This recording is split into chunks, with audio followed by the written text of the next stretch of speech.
Hey guys, what's up? This is Panther Dragon, and today I want to be doing my analysis of how I feel about Jungle Nidalee, and basically giving you insight on what I think is good for her, how she is played, and I'm probably just going to compare her old style versus her new style, and just trying to give you information of what I discovered with the new Nidalee.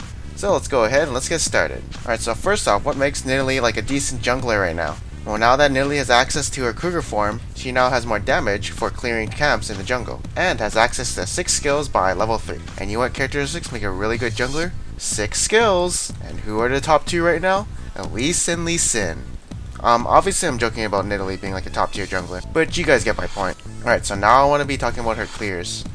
Surprisingly, by the time she finishes her second buff, she will still have 3 pots in her inventory, and the clear time was like your average jungler who hits her second buff, which is around like 3 minutes. And also the cool thing about Nidalee on her first clear, she can constantly sustain herself with her heal, as she does have the blue buff, and so I thought that was pretty neat. I thought you'd burn like all 5 pots by the end of your second clear, but luckily your heal is on a relatively low cooldown and you do get attack speed from it.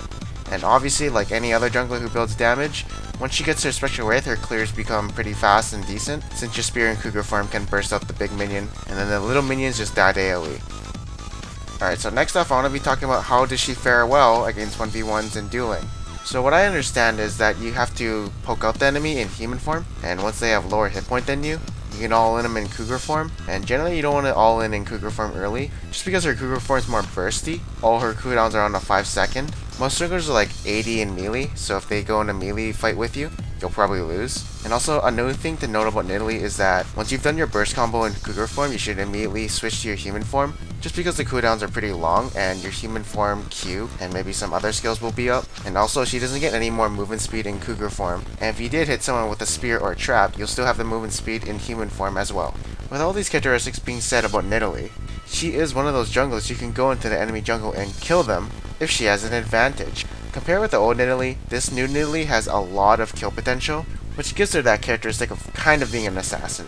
Alright, so next up, let's talk about her ganks. It's basically like the old Nidalee, where she tosses out a spear and then goes with the Cougar form and hunts you down. But the new Nidalee can get in faster, and also these ganks are actually kind of effective, even if she doesn't have CC. She does have a lot of burst, she has a lot of mobility, and even if you don't get the kill, you still force them to go back, giving your laner the upper hand in the lane.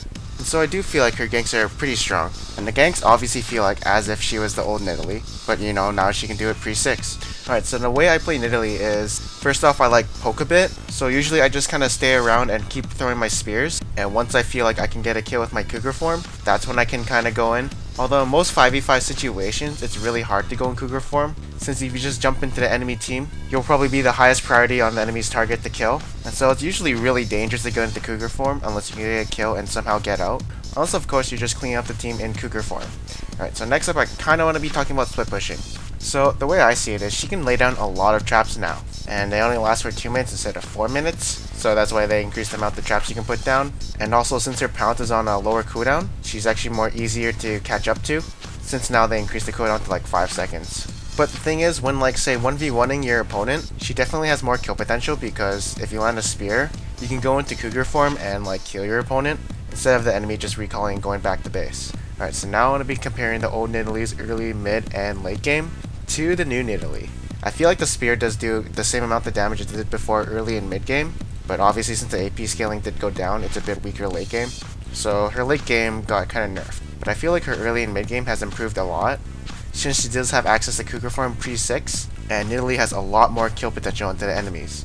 And my opinions on Bruiser Nidalee versus AP Nidalee, I've tried both, but I think Bruiser Nidalee is a bit lacking because her base damages on Cougar form have been nerfed, and they kind of make up for that for the AP ratio on her Q. And so I think AP Nidalee is the most optimal build to go.